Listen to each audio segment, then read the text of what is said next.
vamos a reflexionar sobre el Estado de Derecho y el derecho administrativo en tiempos de pandemia.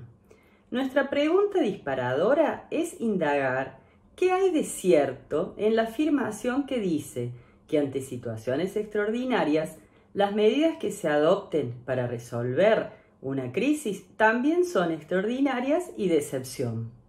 La respuesta a este interrogante debemos buscarla en el concepto de Estado de Derecho. Una primera aproximación de este concepto permite entender al Estado de Derecho como un Estado donde se respeta sin restricciones el derecho vigente. Es un Estado sin un soberano presente que pueda suspender el derecho a su entera voluntad. El Estado de Derecho, desde este enfoque, es condición necesaria de la seguridad jurídica. Una segunda aproximación permite entender al Estado de Derecho como contraposición al estado de fuerza y se basa en el principio de que el derecho debe primar por sobre la política y la fuerza. Una tercera nota distintiva del Estado de Derecho es que la ley y los derechos fundamentales de participación son un soporte de la expresión de la voluntad popular y por la otra una forma de limitación de la arbitrariedad del Estado mediante un procedimiento público de formación y sanción del derecho y de la garantía de la autonomía de la voluntad. La Comisión Interamericana de Derechos Humanos ha emitido recientemente una importante declaración denominada Pandemia y Derechos Humanos en las Américas, por medio de la cual señala, con acierto, que las medidas que los estados adopten, en particular aquellas que sean restricciones a los derechos o garantías, deben ajustarse a los principios pro homine o pro persona, de proporcionalidad, temporalidad y deben tener como finalidad legítima el estricto cumplimiento de los objetivos de salud pública y protección integral como el debido y oportuno cuidado a la población por sobre cualquier otra consideración de interés o de naturaleza pública o privada. Es aquí donde la Constitución brinda las herramientas para que en una situación de emergencia o de excepción se puedan tomar decisiones que en otro contexto no estarían razonablemente justificadas.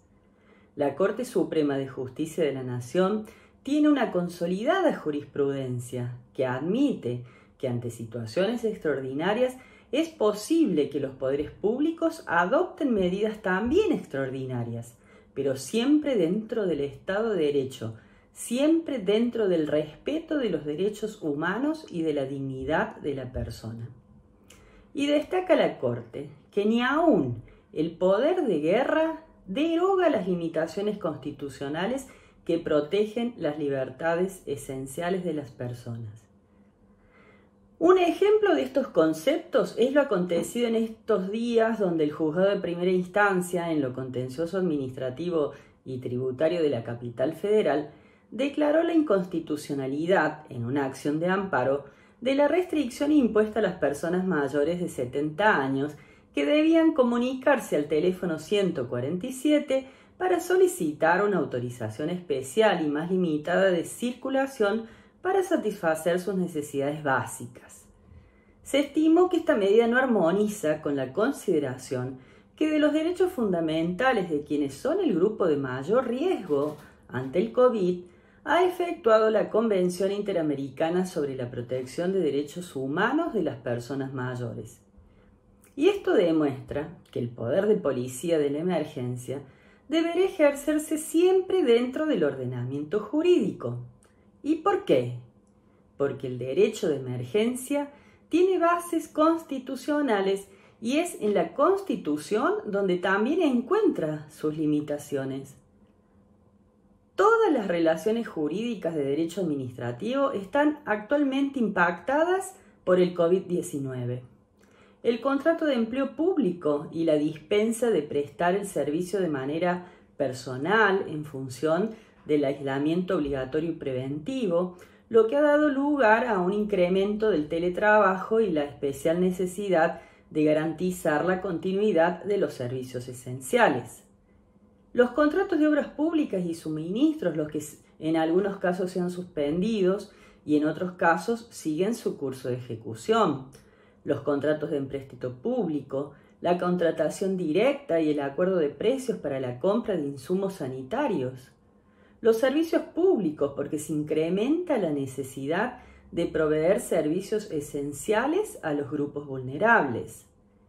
¿Cómo puede usarse la primera línea de prevención mediante el lavado de manos por parte de quienes no reciben el servicio de agua? La suspensión de los plazos administrativos y la habilitación de herramientas digitales para la gestión de trámites urgentes,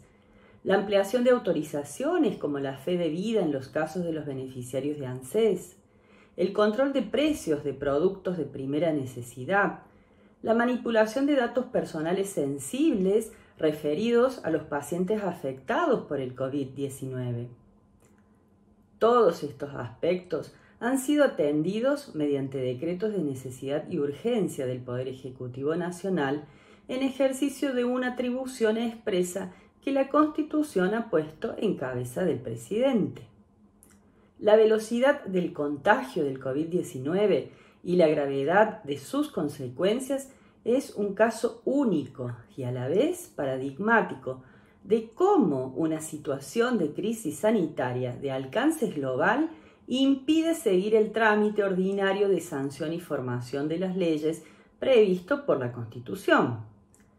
Tal es la repercusión sobre el funcionamiento normal de los poderes públicos que inclusive se ha planteado una acción declarativa de certeza para que la Corte Suprema de Justicia de la Nación se pronuncie sobre la validez de las sesiones del Congreso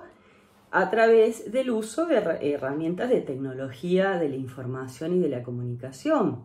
Y la Corte ha resuelto este planteo sosteniendo que esa decisión corresponde al ámbito interno porque constituye una atribución exclusiva del Poder Legislativo y por tanto cada una de las cámaras del Poder Legislativo de la Nación a través de un reglamento interno tendrá que validar la forma de actuación durante la emergencia sanitaria.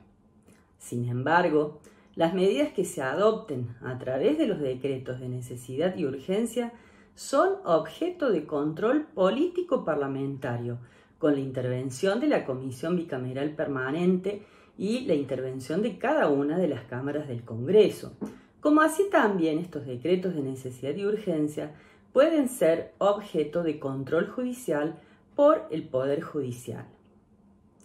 Si en situaciones extraordinarias corresponde adoptar medidas también extraordinarias, los principios generales del derecho ponen condiciones de juridicidad para toda la actividad del Estado y de los particulares.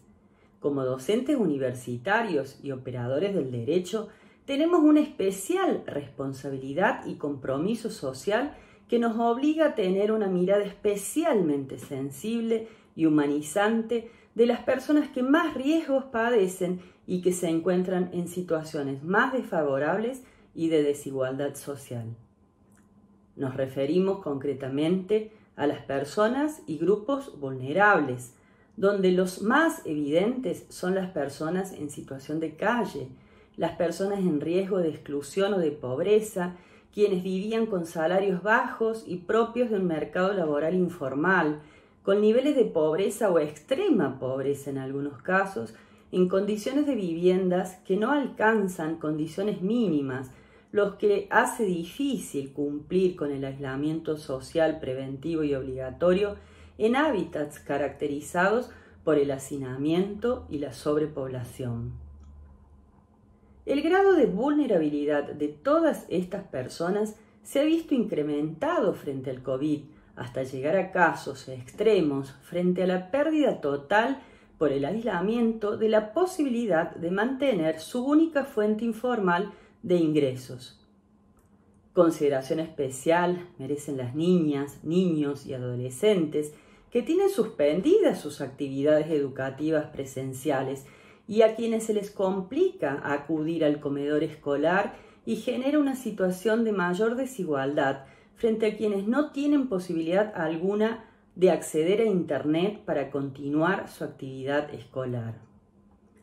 ¿Qué decir de las personas con discapacidad, que también ven interrumpidas sus labores de rehabilitación con un alto costo para la recuperación y mantenimiento de su salud? Las personas víctimas de violencia de género y de violencia intrafamiliar y de las personas privadas de su libertad. Este colectivo coloca al Estado en situación de incrementar sus acciones positivas para garantizar la salud pública de las personas y grupos de mayor vulnerabilidad, no solamente durante la vigencia del aislamiento, sino cuando pueda disponerse la salida del confinamiento, donde su estado de vulnerabilidad será aún mayor. El Estado ha asumido compromisos internacionales y también se lo impone nuestra Constitución, de llevar adelante acciones positivas, decididamente enfocadas en combatir ante cualquier circunstancia la vulnerabilidad, y esta obligación se incrementa cuando nos encontramos en una situación como la que estamos atravesando en esta pandemia y cuya fuerza es letal y afecta especialmente a estos grupos vulnerables.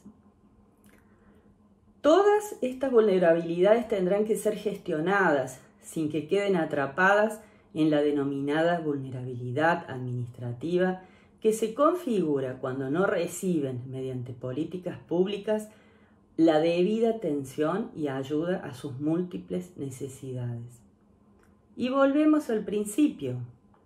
Toda medida, por más que represente el ejercicio de un poder estatal o de un particular en ejercicio de su autonomía de la voluntad, no estará justificada si no es mediante un fuerte respeto a los derechos de las personas y su dignidad. Muchas gracias.